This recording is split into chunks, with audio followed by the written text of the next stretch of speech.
All right, and welcome to Matchcast. Thank you for joining us, everybody.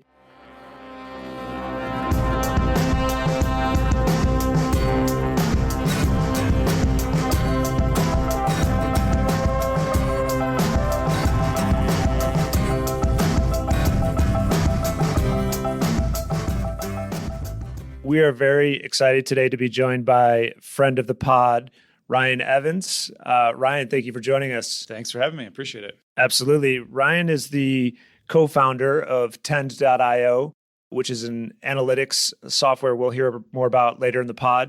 We met Ryan, I think, through a mutual friend, Casey Meehan, and Ryan's been around the digital marketing world in Chicago for some time now, and we just started bumping into each other at places.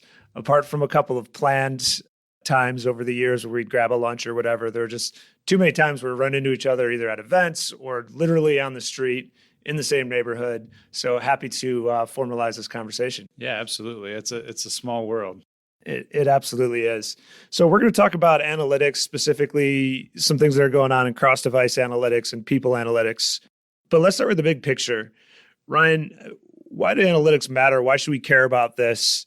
And then second part of that question is given that it matters, what is it that needs to be improved and what is it that's still missing in most people's and most businesses' approach to analytics?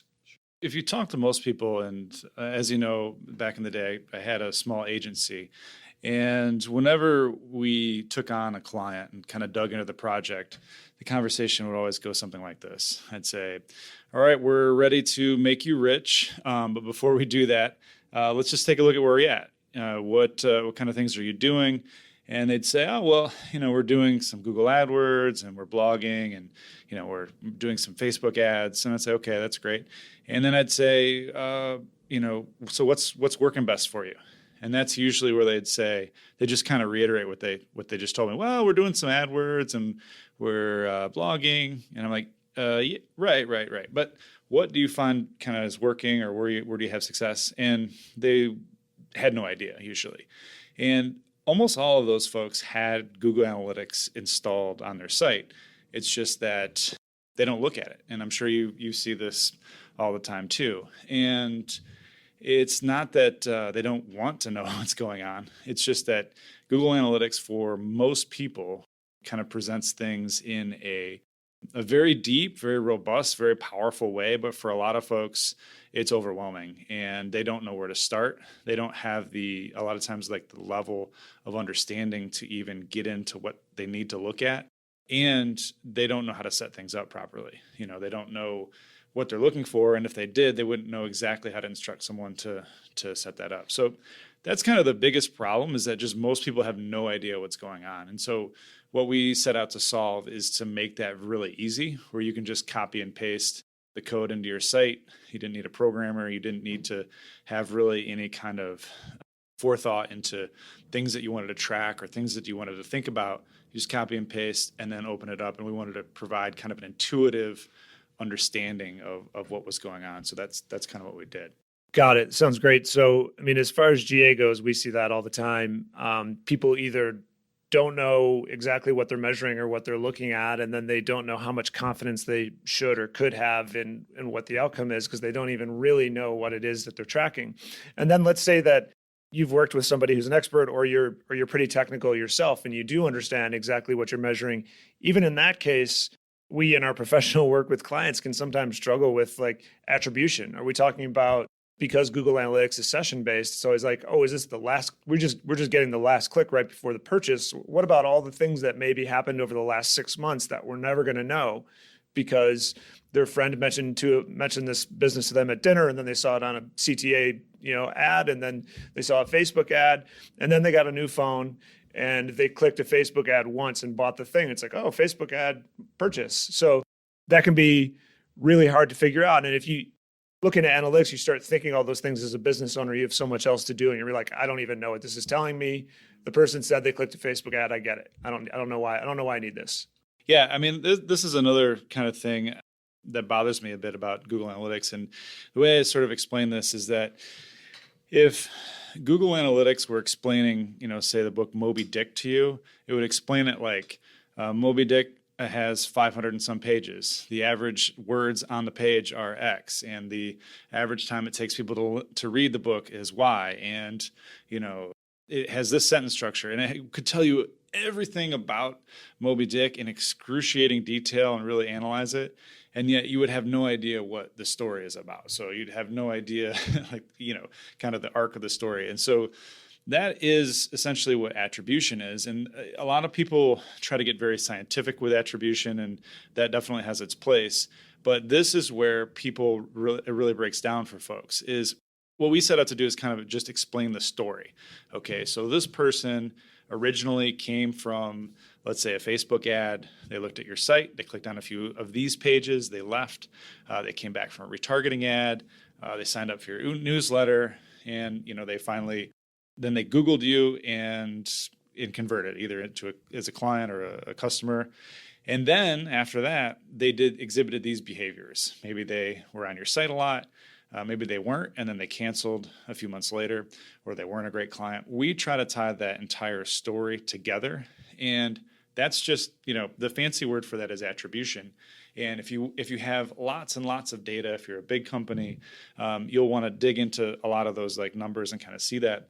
For most of our folks, when they sign up, as soon as they see those profiles, they see the people, they see the timeline, they understand where folks came from, they have an intuitive grasp of the attribution. They say, oh, that makes sense. People came from this, and then they clicked on, they came from a Facebook ad and they clicked on this post, and then they end up, being customers. Okay, I can kind of see that. I can kind of understand that.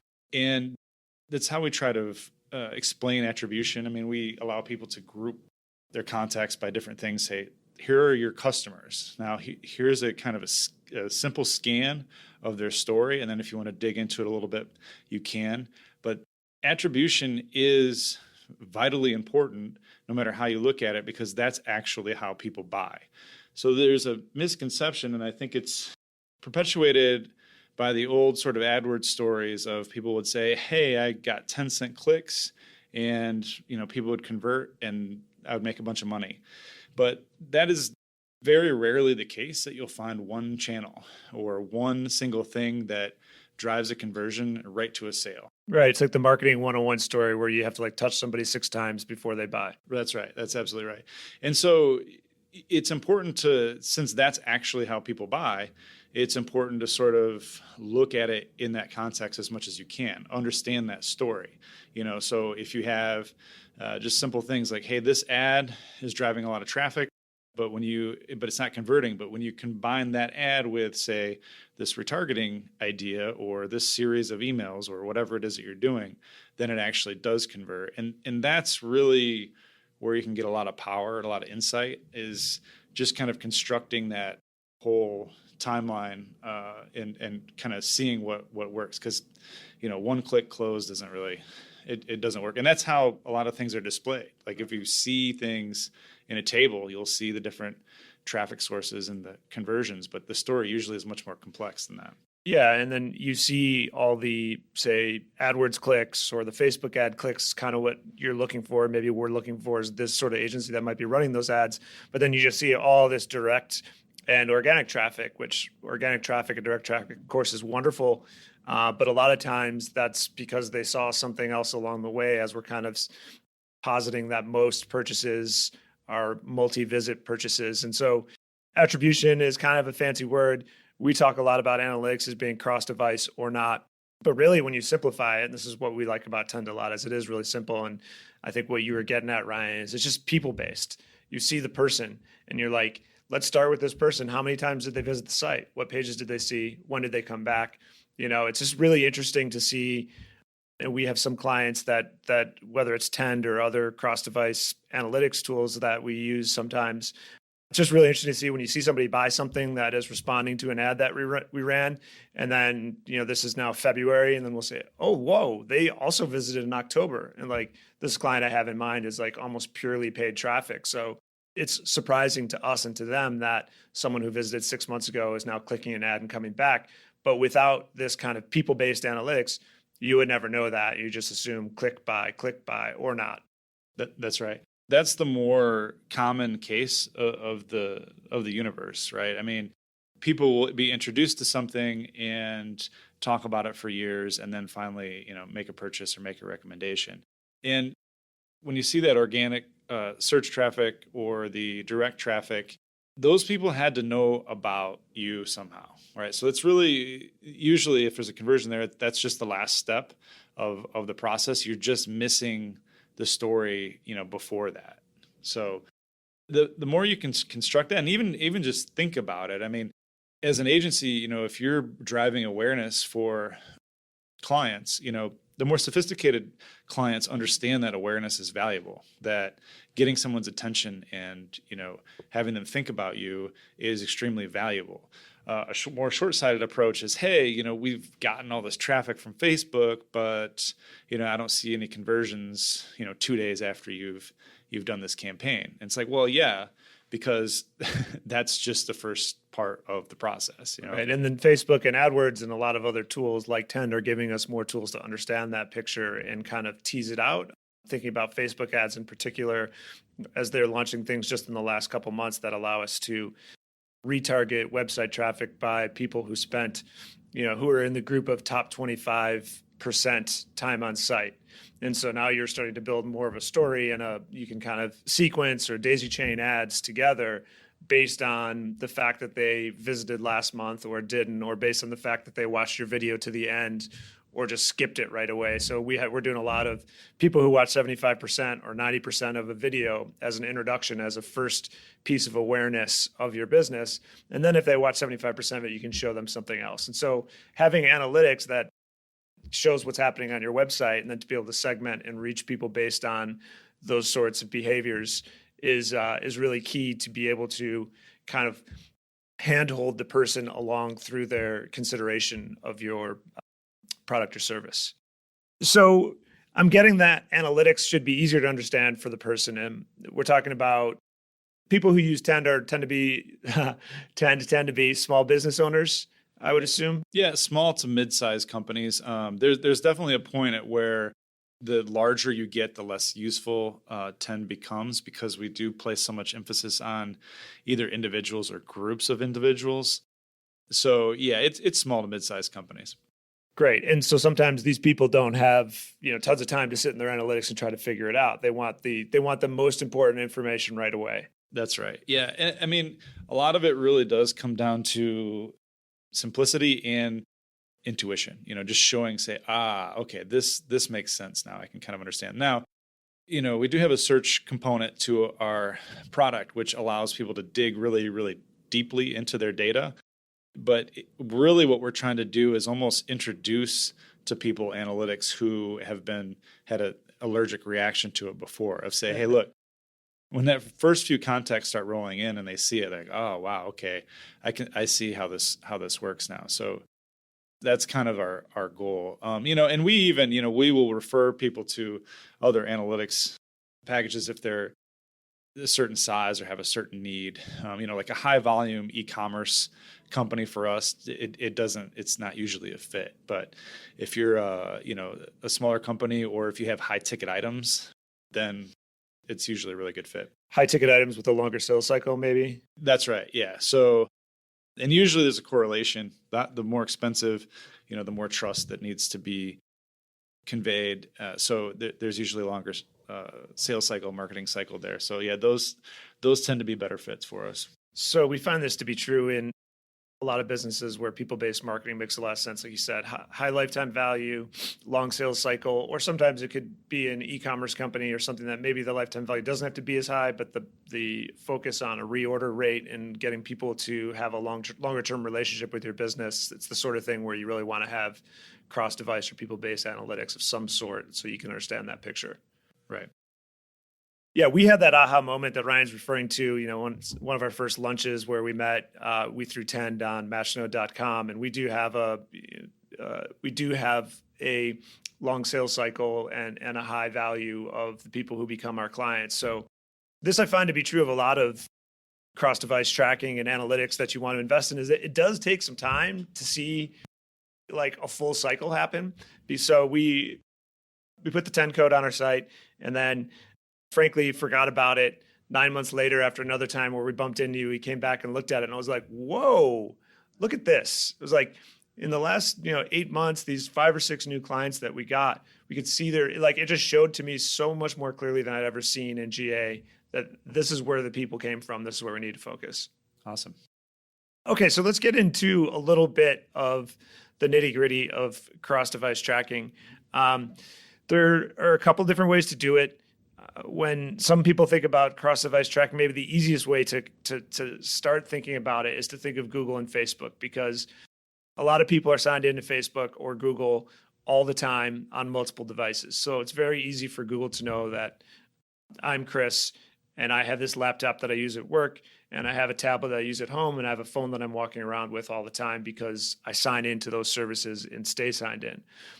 There's a whole other giant world out there of businesses that aren't Facebook and Google that need to understand people-based analytics and who the people are behind their visits for the reasons we've been discussing. So if you're not Facebook and Google, how do you do it? We actually have a similar approach to Facebook and Google. I mean, the way that we do it is this.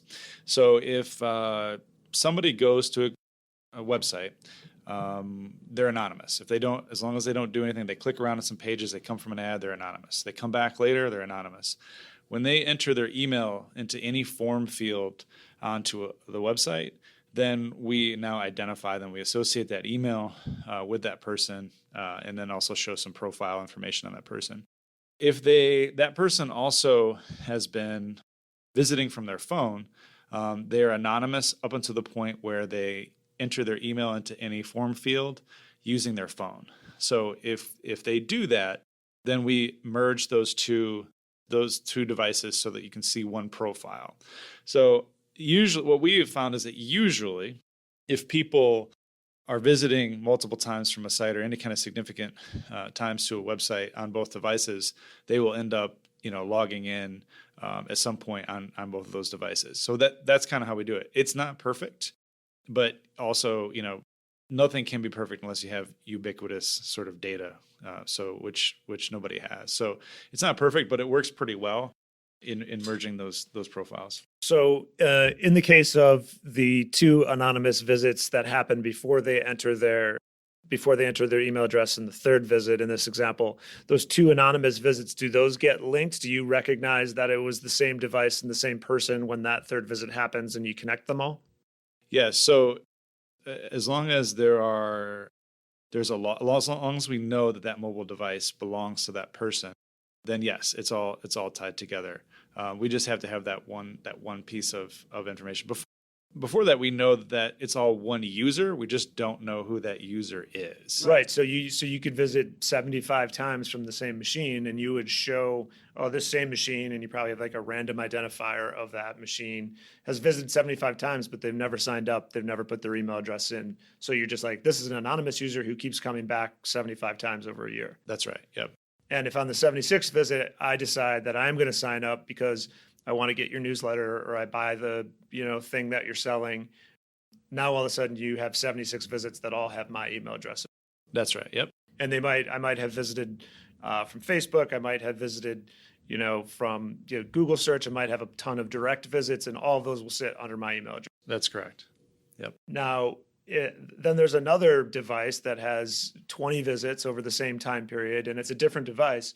When I sign in on that device, that's when it all gets kind of connected to one another, and it shows this person with my email address that has these 2 devices and all these different visits from all these different sources. That's correct. Yep. Cool. So I think that's clear. That is a lot like Facebook and Google. It's because you are signed in on that website on different devices. I think that makes intuitive sense how that works. There's a deeper and slightly different way to do this that some people are attempting. I'm not quite sure how deep 10 goes into this area, but we've heard it termed as probabilistic matching rather than deterministic, which would be when you put your email address in. That's a pretty clear moment that you are saying that I'm this person and I'm on this device. But the probabilistic angle combines kind of other fingerprints that you leave around the web and you have on your machine. Can you expand a little bit on that and how that kind of works? Sure. So part of this is that we don't exclusively rely on cookies because, cookies people clear their cookies from time to time. So it's not perfect. So what we do is we use a combination of different factors. And my business partner is more technical, so he could get super deep. But the basic way that it works is that we combine, say, browser settings and device settings and IP address and a few other things, and we say this is one person. So as long as most of the factors are the same, we have a very high confidence that it's the same person.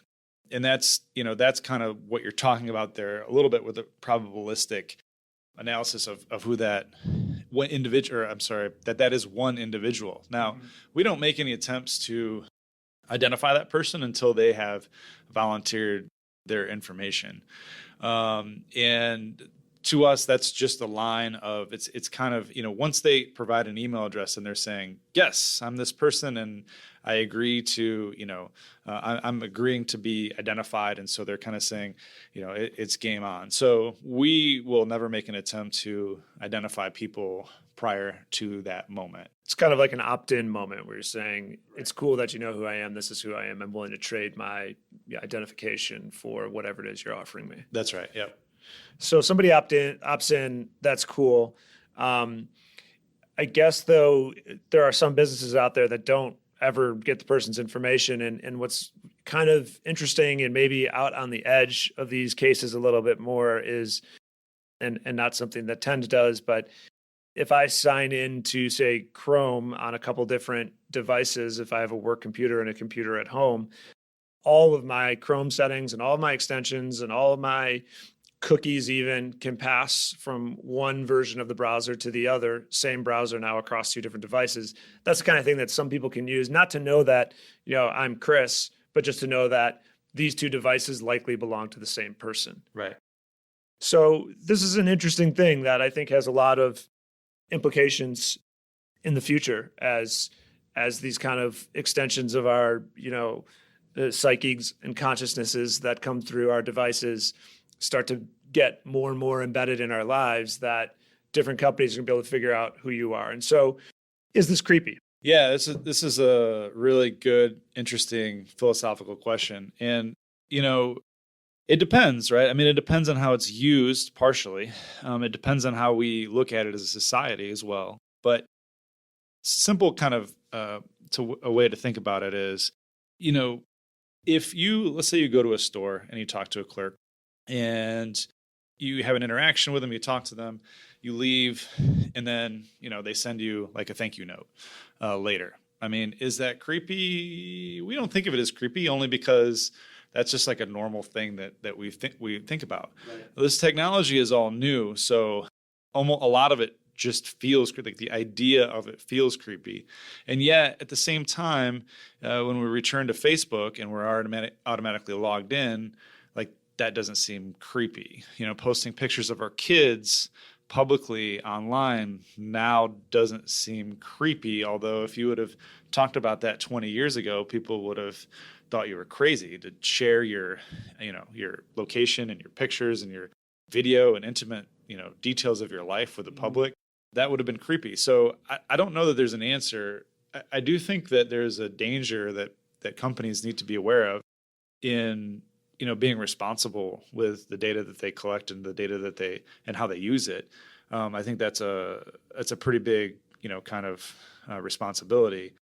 The thing that I think about a lot is that there are a lot of people who advocate for total privacy, and I think that's like a good discussion to have. Like, that's a good thing for us to all work out, is how we want to do that. But that also has costs, So if you had a totally anonymous, say, browsing experience, every time you went back to Amazon, you would have to, log in again.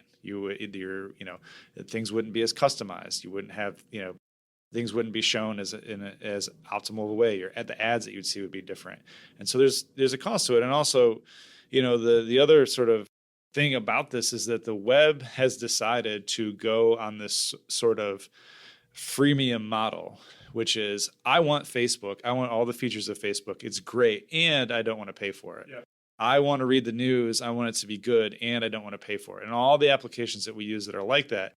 So, as a sort of society, we have to decide, well, do we actually want total privacy? And if we want those things still, like Facebook, are we willing to pay for it? Or are we willing to, sell pieces of information essentially so that we don't have, so that it subsidizes that? And that's kind of where we're at. So, I mean, there's a real trade-off there. Yeah, I mean, I can only imagine what would happen if Facebook announced that they weren't going to run ads, and everybody would love it. And then, like, the next day, the follow-up is that it now costs $20 a month. Right. Exactly. Give me this is my Facebook page. Well, no, it's not actually your Facebook page. It's Facebook's sandbox that you're playing in. I think it's something that people need to be careful about, and businesses need to be responsible with doing things that are in line with the people, with the expectations of the people who are using your site or visiting your site. I mean, I know there are companies that they essentially specialize in kind of guessing who's on your website without that person giving any kind of, information. I mean, they do it based on IP address and a bunch of other factors. And the thing to me about that is that for some companies, like if you just forget about the privacy aspects, for some companies that might be useful. So if you're working a client and you see somebody from Ford Motor Company is on your website, okay, that might be useful to you. But and people, we get asked this quite a bit too, if we can show them all the people who are on their site before they've provided any information.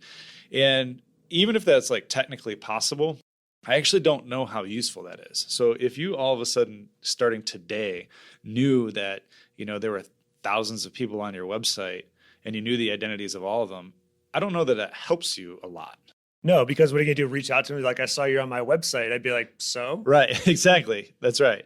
So, I mean, it's kind of an interesting thing. I mean, the thing that a lot of consumers should understand is that almost no businesses care a lot about your personal identity. They care more about the characteristics that come with it, meaning like, are you going to give them more money? Essentially is what it comes down to, and how to, and how to do that. So the personal identity is really just it's a byproduct. It's not actually what people are going after.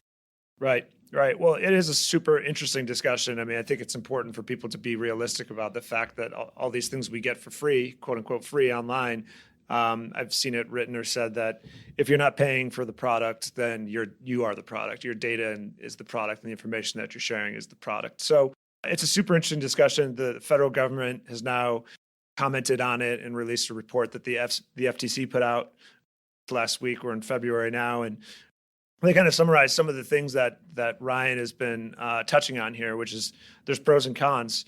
You can get a much better internet browsing experience. You're going to get more relevant ads. You're going to not have to constantly sign in every single time you visit Amazon 5 times per day.